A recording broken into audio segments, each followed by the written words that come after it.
Hello, my name is Daisuke Yanagimoto, charging of overseas sales. This time, we're gonna make a Japanese tank model named Cheeto.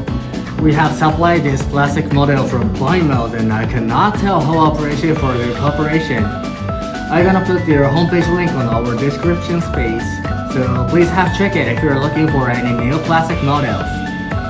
Cheeto is a Japanese 4-medium tank. The mass-produced plan were progressing that new design drawing have drawn, but it only produces as prototype tanks till the end of World War II, and it never sent to frontline troops.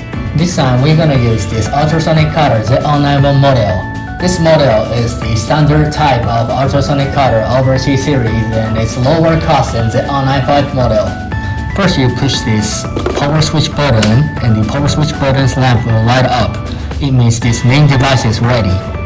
And then take the handpiece and just pushing this handpiece button once, the oscillation lamp will light up and it means ultrasonic energy is transmitting to this blade and now it's ready to use.